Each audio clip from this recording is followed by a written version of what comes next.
નમસ્તે ફ્રેન્ડ્સ, કેમ છો? સ્વાગત કરું છું ફરીથી બધાનું એક નવા વિડીયોમાં. રાતનો ટાઈમ છે, રાતના વાગ્યા છે 9:30 અને બસ જો ડિનર બનીને બિલકુલ રેડી છે.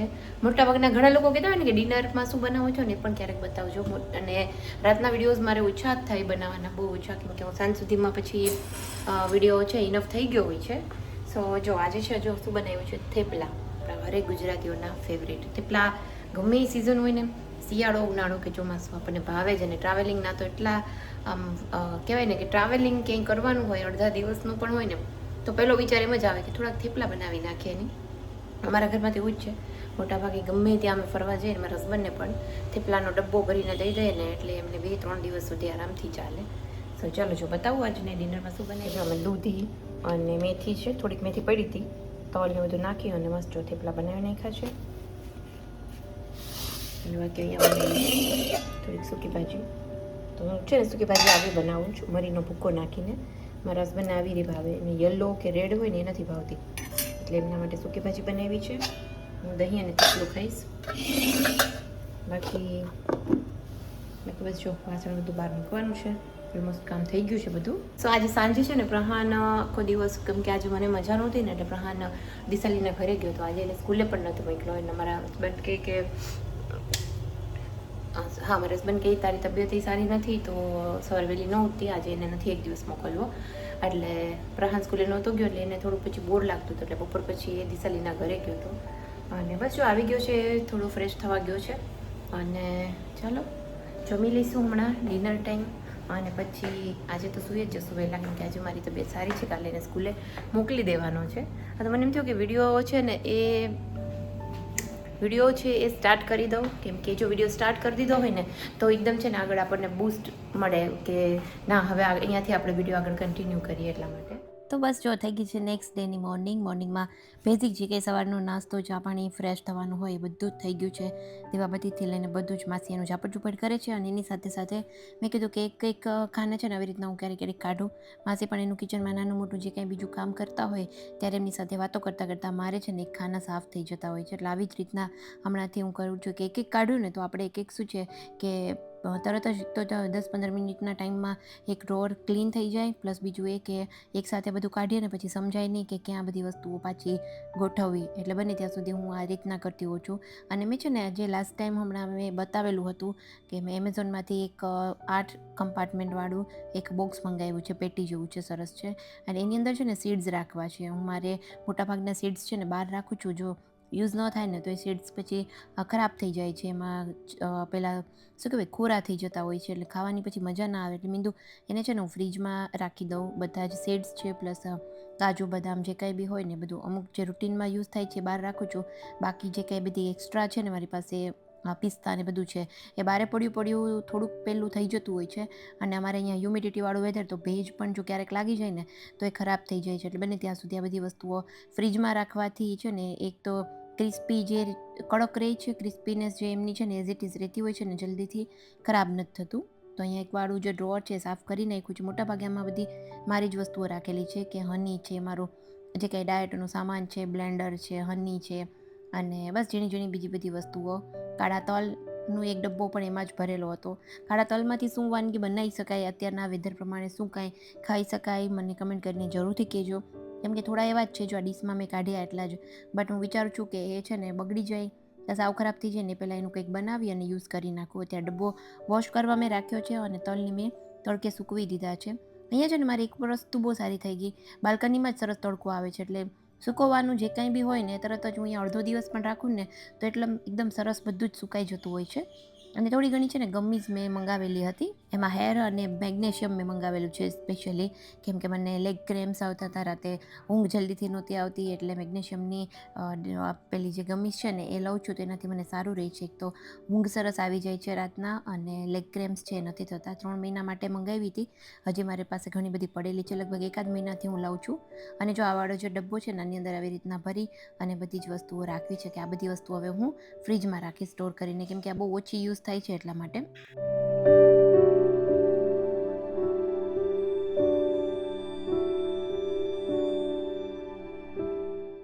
હેલો નમસ્તે ફ્રેન્ડ્સ, કેમ છો? સ્વાગત કરું છું ફરીથી બધાનું એક નવા વિડીયોમાં.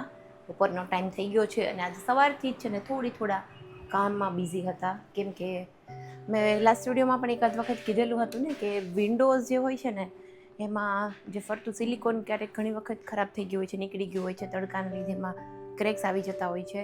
તો જો આજે વિન્ડો માટે ભાઈ એવા હતા કે આ વચ્ચે જે કંઈ પટ્ટી ને બધું છે ને એ પ્રોપર સરખું કરાવ્યું. અમુક જગ્યાએથી રબરની પટ્ટી નીકળી ગઈ હોય એટલે આખા જ ઘરમાં ઉપર નીચે બધી જગ્યાએ ચેક કરાવી અને સરખું રિપેરિંગ કરાવ્યું કે જેથી કરીને ચોમાસાનું પાણી છે ને ક્યારેય પણ વરસાદનું અંદર ન આવે. લાસ્ટ યર એવું થયું હતું, અમે જે રહેવા નહોતા આવ્યા અને અમુક જગ્યાએથી હોય ને ફર્સ્ટ ટાઈમ આપણે સિલિકોનને કર્યું અને પ્રોપર ન થયું હોય તો ત્યાંથી થોડું પાણી જે છે એ અંદર આવતું હતું.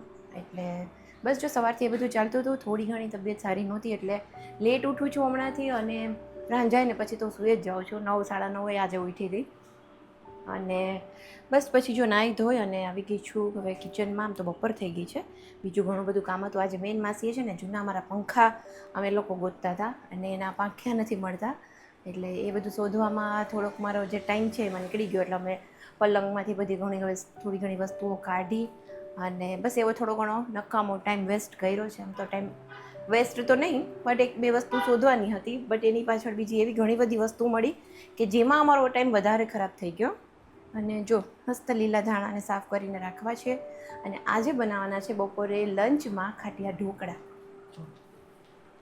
અહીંયા મસ્ત આથો આવી ગયો છે તો ચાલો હવે કિચનમાં આવી ગયા છીએ. આમ તો આવી ગઈ પછી મેં આ બધું ખાના પણ 1-2 સાફ કરી નાખ્યા. માસી એનું નાનું મોટું કામ કરતા હતા ત્યારે. અને હવે લંચની તૈયારી કરીએ છીએ. તો આજે મિક્સ વેજીટેબલ થોડું બધું શાક પડ્યું છે તો મિક્સ શાક રોટલી ઓનલી કરવાના છે. અને ઢોકળા હોય ને ત્યારે તો હું તો ઓનલી ઢોકળા જ ખાઉં, તેલ અને ઢોકળા, જે મજા આવે. પણ મારા હસબન્ડને સૌડીક શાક રોટલી જોઈએ એટલે એમના માટે બનાવીશું. ચાલો તૈયારી કરીએ. તો જો ઢોકળાનો આથો એકદમ મસ્ત આવી ગયો છે અને શોર્ટ વિડીયોમાં જ્યારે મેં વિડીયો અપલોડ કર્યો હતો ને ત્યારે મને ઘણા બધા લોકોની કમેન્ટ હતી કે મેઝરમેન્ટ કઈ રીતે રાખ્યું હતું દાળ અને ચોખાનું. તો લગભગ છે ને 200 ગ્રામ જેટલા ચોખા લીધા હતા અને 50 ગ્રામ જેટલી ચણાની એમાં દાળ એડ કરી અને મેં પહેલાં આપણે જે ફ્લોર મિલ હોય ને ત્યાં પીસાવ્યું હતું ઢોકળાનું. એટલે થોડું એવું કરકરું એ લોકો પીસી દે અને બસ પછી એની અંદર ખાટી છાશ અને શું કહેવાય મેથી ને જીરું અને ચણાની દાળ નાખી અને આપણે આખી રાત માટે આથો આવવા માટે મૂકી દીધું હતું. અને સવાર થઈ તો જો એકદમ સરસ આથો આવી ગયો છે. ત્યારે મેં આદુ મરચાંની પેસ્ટ અને મીઠું એડ કર્યું છે. તો જો કેવું સરસ એકદમ મસ્ત બની ગયા છે. અને ઘરની કે છાશ આપણે એડ કરી હોય ને એટલે એટલા બધા બી બહુ ખાટા પણ ન થાય, કેમ કે એકદમ ખાટા બી મારા હસબન્ડને ન ભાવે. આમ મીડિયમ ખટાશ છે ને એ રહેવી જોઈએ. અને જ્યારે પણ આપણે થાળી કરવાની હોય ત્યારે હું એક થાળી પૂરતું અલગ કાઢતી જાઉં અને એમાં બેકિંગ સોડા અને થોડી ઓઇલ નાખી મિક્સ કરી અને પછી થાળી બનાવતી હોઉં છું. એકસાથે જો બધામાં બેકિંગ સોડા એડ કરી દઈએ તો ખીરું જે છે એ પડ્યું લાલ થઈ જાય. ઢોકળા આપણે બનાવીએ ને તો રેડનેસ આવી જાય. એટલે જ્યારે આપણે થાળી મૂકવાની હોય ને ત્યારે જ છે ને ઢોકળાની અંદર બેકિંગ સોડા એડ કરવાનો. અને બસ જોઈએ એક થાળી માટે મેં બનાવ્યું છે અને સાઈડમાં મેં એક મોટી કડાઈની અંદર કાંઠો રાખી અને થાળી પણ રાખી દીધી છે તેલ લગાવીને સ્ટીમ થવા માટે. અને બસ જો હવે આ થાળીની અંદર આપણે આજે આખી ઢોકળાનું જે ખીરું બનાવીને રાખ્યું છે એડ કરી દઈશું અને 15 મિનિટ જેવું થશે ટાઈમ ત્યાં સુધીમાં આપણા ઢોકળા બનીને રેડી થઈ જશે. આખા ઘરમાં એટલી સરસ સ્મેલ આવતી હતી ને મારા હસબન્ડને તો નીચે પણ સ્મેલ આવે, કેમ કે એમનું જો ઓફિસનો ડોર ખુલ્લો હોય ને તો ઉપર કંઈ પણ એવી રસોઈ બનાવી હોય ને તો એમને નીચે થોડો ઘણો અંદાજ તો આવી જ જાય કે કંઈક આવું બનતું લાગે છે. અને બસ ઉપરથી હું છે ને થોડું ચટણી પાવડર લગાવું છું અને લીલા ધાણા છે એ ક્યારેક નાખતી હોઉં છું. અને બસ જો ઢાંકીને રાખી દઉં છું. મારી પાસે ઢોકળિયું છે સ્ટીમર જે આવે ને એ, બટ એની જે પ્લેટ હોય ને એ નાની છે. એટલે હું પછી આ રીતના કડાઈમાં કરું છું કે મોટી થાળી હોય તો લગભગ 2 થી 3 થાળી કરીએ ને તો બસ અમારા ત્રણેય માટે ઇનફ થઈ જતા હોય છે. અને સાથે સાથે મારા હસબન્ડ માટે પણ શાક રોટલી બનાવવાની છે. મારા હસબન્ડનું એવું છે કે એમને ખાધા હતા ઓનલી ઢોકળા જ, બટ સાઈડમાં એમના માટે શાક રોટલી રાખવા તો પડે જ. અને મને ખબર જ હતી કે નહીં ખાય એટલે મેં થોડું જ શાક તો એમના માટે બનાવ્યું હતું. બટ તો પણ આમ કેવું કે એમનું એમ એવું હોય કે નહીં કરવાના તો ખરી જ. એટલે મેં 5 થી 6 રોટલી કરાવી હતી આજે માસી પાસે અને થોડુંક બધું શાક થોડું પડ્યું હતું. રીંગણ, વટાણા, બટેટું અને ફ્લાવર 4 વસ્તુ મિક્સ કરી અને એમના માટે થોડું એવું મિક્સ વેજીટેબલ સબ્જી છે એ કરી હતી. સબ્જી હું બહુ જ સિમ્પલ બનાવું છું. અમે લોકો લસણ બહુ ઓછું ખાઈએ છીએ શાકમાં, એટલે હળદર, ચટણી, ધાણા જીરું અને મીઠું આ 4 વસ્તુ જ હું મોટાભાગે બધા શાકમાં નાખું છું. અને એટલું સરસ ટેસ્ટી શાક બને છે. અને આજે પણ એકદમ સરસ શાક બન્યું હતું. મારા હસબન્ડને બપોરે તો નહોતું જ ખાધું, બટ એમને કીધું હતું કે હું હવે રાતે ખાઈશ, તો પછી રાતે એમને ભાખરી સાથે આ શાક છે એ ખાધું હતું. હમણાં આગળ વિડીયોમાં હું તમને બતાવીશ. અને બસ જો મીઠું એડ કરી અને સબ્જી છે બનવા માટે રાખી દઈશું. અને હા, જે આપણે મેં વિડીયો અપલોડ કર્યો હતો ને કે હું જોબ નથી કરતી, એની પાછળનું શું રીઝન છે, એમાં એટલા લોકોની સરસ મજાની કમેન્ટ્સ આવી છે. એના માટે બધા લોકોને થેન્ક યુ સો મચ. બહુ જ સરસ બધી કમેન્ટ્સ હતી. મારા હસબન્ડે પણ રીડ કરી અને એમને પણ મને મોટિવેટ કરી કે ના તું છે ને કરે કામ, કેમ કે એટલા લોકો તને એપ્રિશિએટ કરે છે. લગભગ એમાં 100 કમેન્ટ્સ આવી છે, બટ એક પણ કમેન્ટ નેગેટિવ નથી. અને એટલી સરસ કમેન્ટ, તમે લોકોએ ખરેખર મારો જે ઉત્સાહ છે ને એ વધારી દીધો. જેને પણ કમેન્ટ કરેલી છે ને, જેને પણ આ વિડીયો જોઈને લાઇક્સ પણ આ વિડીયોમાં ઘણી બધી આવેલી છે. એટલે બધા લોકોને થેન્ક યુ સો મચ. એવી જ રીતના બધા વિડીયોઝમાં કમેન્ટ કરજો, લાઇક્સ કરજો અને આવી રીતના સપોર્ટ કરજો. અને આપણી જે ચેનલ છે ને ધીમે ધીમે આપણે જરૂરથી ગ્રો કરીશું, એવી મને તો જરૂરથી હોપ છે. કેમ કે મને એટલા લોકો મળે છે ને હવે મને જે પર્સનલી, તો એ બધા લોકો પણ મને એટલું એપ્રિશિએટ કરે છે ને કે મને ગમે છે. મને હવે મજા આવે છે યુટ્યુબમાં કામ કરવાની. અને ક્યાંક ને ક્યાંક આપણે બિઝી રહેવું પણ ખૂબ જરૂરી થઈ જતું હોય છે. ક્યારેક તો એટલા બિઝી થઈ જાય ને કેમ થાય કે દિવસે ઓછો પડે છે. હવે દિવસ છે ને 24 કલાકના બદલે થોડોક વધારે મોટો હોય ને તો કંઈક મજા આવે. કેમ કે આમાં તો દિવસો અને મહિનાઓ જતાં છે ને વાર નથી લાગતી. ફટાફટ જે સમય છે ને જતો રહેતો હોય ને એવું લાગે છે. સો ચાલો ફ્રેન્ડ્સ, જો લંચ બનીને બિલકુલ આપણું રેડી છે. અને અહીંયા જો ઢોકળાની થાળીઓ ગરમા ગરમ ઉતરી ગઈ છે. એટલે જ્યારે ગરમ ગરમ હોય ને ત્યારે જ ખાઈ લેવું જોઈએ. જો ચાલો બતાવું લંચમાં બીજું શું બનાવ્યું છે. જો અહીંયા મસ્ત ગરમ ગરમ 2 થાળી ઉતરી ગઈ છે. પછી છાશ છે, એક થાળી મેં આમાં રાખી દીધી છે. અને એની સાથે લસણની ચટણી જો ખાંડેલી હોય તો કંઈક ઓર મજા આવે. અને સિંગ તેલ રોટલી છે. અને મારા હસબન્ડ માટે જો મિક્સ વેજીટેબલ બનાવ્યું છે. થોડું બધું પડ્યું હતું, મિક્સ કરીને બનાવી નાખ્યું છે. તો આ છે આપણું લંચ.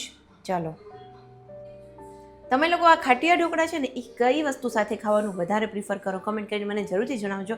હું એને તેલ સાથે ખાઉં છું અને થોડી ઘણી પછી લસણની ચટણી ક્યારેક ખાતી હોઉં છું. બાકી કાચું લસણથી થોડી મને એસિડિટી થતી હોય છે, એટલે હું નથી બનાવતી.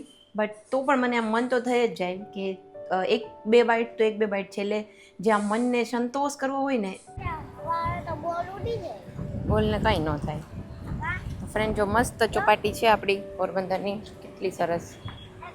પવન કેટલો સરસ છે અત્યારે. ને જો સનસેટ થવાની તૈયારી છે. અત્યારે 7:15 વાગ્યા છે. દરિયામાં જો બહુ જ વેવ્સ આવે છે. એકદમ જો હેવી ટાઇડ્સ છે, અહીંયા સુધી પાણી આવી જાય છે. જો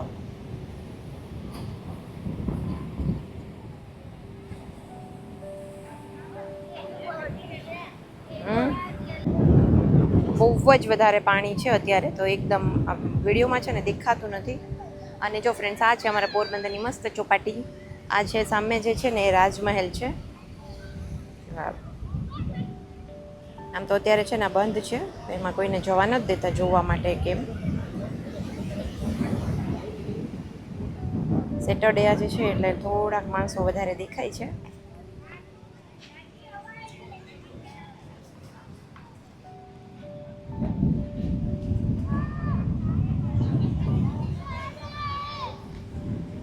તો ચાલો ફ્રેન્ડ્સ, જો આ વિડીયો આપણે અહીંયા જ એન્ડ કરીએ. વિડીયો ગમ્યો હોય તો વિડીયોને લાઇક જરૂરથી કરજો, શેર કરજો, કમેન્ટ કરજો. જલ્દીથી મળીશું એક નવા વિડીયોમાં. Bye bye.